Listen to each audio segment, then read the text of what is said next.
Hi, welcome to the latest video in this series. Irish Ancestors, the site, the people, the journey, the prophets. Today I'm going to be talking about something a little bit at an angle to my own site and my own work. It's to do with visualizing information about ancestors from a particular part of Ireland. The obvious thing to do is go and look at the visualizations and then talk about them. So to get there, I'm going to go to the site, use it as a jumping off point again.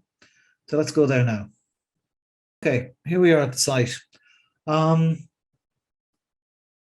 I want to do, the topic I want to talk about came up in a comment from the most recent blog post, Beware Mr. Smarty Pants Database. And it was from a comment from this man, Dermot Balson. Dermot is a retired actuary who is spectacularly a spectacular Excel wizard. He has ancestors from Kilkeel, from the Mourne area of South County Down, and he's done wonders with the data from them. He's the man who shared the information in 1901 and 1911 censuses that allowed me to put up my own maps and so on.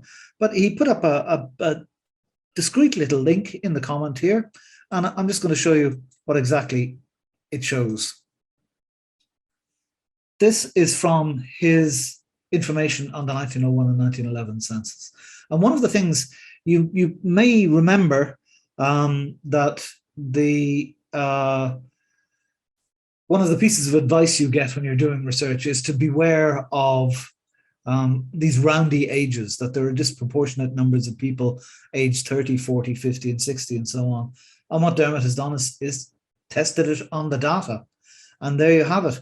You can see these are the ages recorded in the census. You can see a spike here at the age of 30, a spike at the age of 40, a spike at 50, a spike at 60, and a smaller spike at 70, because at that age, people had life expectancy, meant that people were dying off.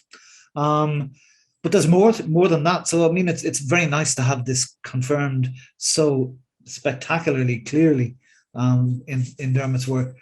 But it's also interesting to look at other things on in this chart. For one thing, you can see the blue is 1911, the orange here is 1901.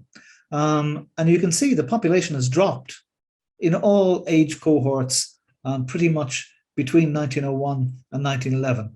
This is the decline, the outflow of emigration, the continuing, the aftermath of the famine and the great demoralization of rural Ireland that took place in its aftermath. You can see the numbers declining over the years. You can also see an interesting difference here around the age of 70, whereas the spikes are consistent for 30, 40, 50, 60. When you come to 70, it's slightly different. You have this bump here because you had to be over 70 to claim the old age pension, which came in 1908. So in 1911, there were a disproportionate number of people over the age of 70. And there they are there on the chart. Again, this was an anecdotal observation that people had made about the ages of elderly people, especially, that they were exaggerating for the pension. And it's clear there is this pension effect.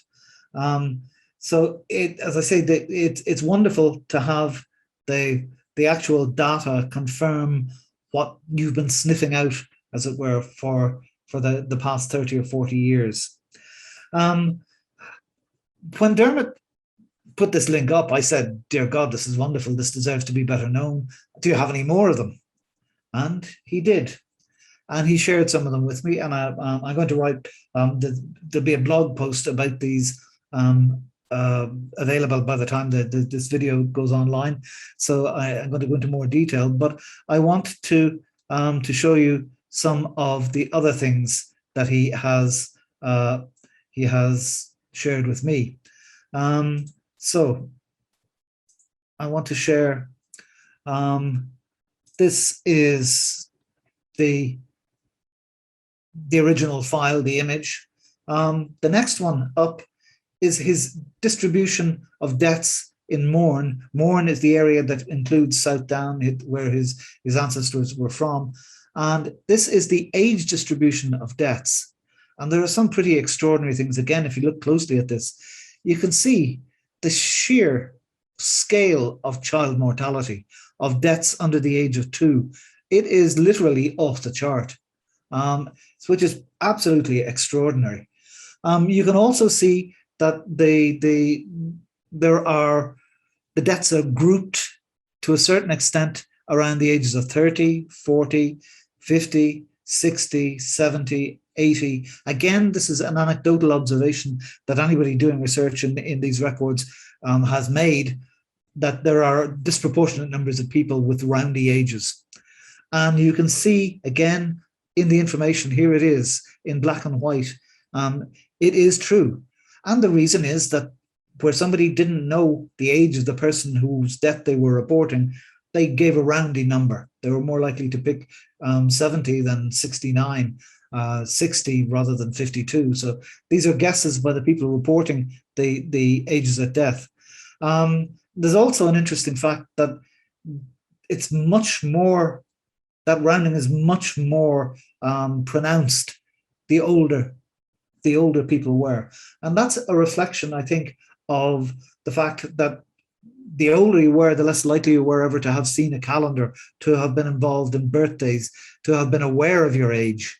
So as people got younger, or not as people got younger, as the century went on, people became more literate, more numerate, more aware of their ages, more likely to be able to report a precise age of death.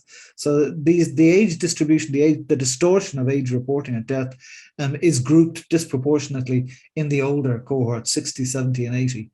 And I would imagine that if you do an analysis of that, of the deaths in the early part of that period, say the first 20 years, 1864 to 84, it would be even more pronounced. So anyway, related to that is this, another chart of Dermot's deaths by grouped cause. The extraordinary thing about this is the number of deaths from TB, from tuberculosis, consumption. You can see 35% of all deaths over this period are from consumption. If we think COVID-19 is bad and the death rate is high at whatever it is, 5, 6, 7%, 35% of all deaths caused by tuberculosis. And keep in mind that TB is not 100% fatal. So that 35% is only a proportion of those who actually got TB. So I think it's a fair guess to say that a large majority of the population actually had consumption TB at some shape, some time or other.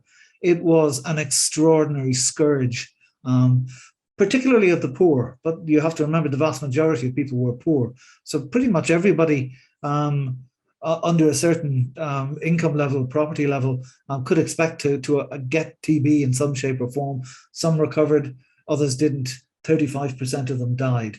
This is, again, you have to remember, this is one particular area. This is Mourne in South Down. It would be Kilkeel, Poor Law Union particularly. But it's a pretty typical area. It's about 50% Catholic, 50% Protestant, fishing, farming. So it's poor, again. So in that sense, it's very representative of most of the rest of Ireland. The next one of Dermot's is a little more cheerful. It is the improvement in literacy in Mourne between 1861 and 1901. The one that sticks out for me is the very young, the ages 5 to 10. You can see in 1861, less than 10% of male children were literate, whereas by 1901, 70% were literate. Okay, so whatever you think of the national school system, the primary school system, the murder machine, as Patrick Pearse called it, it's certainly educated people how to read and write. And you can see there are extraordinary advances in all the age cohorts, even up to the very oldest. Though you can see again the improvement amongst women was significantly more than the improvement amongst men. Finally, a word about what Dermot is doing. This is from his master spreadsheet. He is gathering all the information from this district, the newspaper extracts, gravestone transcripts, births, marriages, deaths, censuses, the whole thing, putting everything together. That's where these analyses come from. This is, like a lot of people, when he runs out of ancestors, Dermot has taken on local history. But this is local history on steroids. This is an actual masterful use of the data. It's a tribute to a great master of Excel, and we can only all thank him for what he's done. So thank you for watching.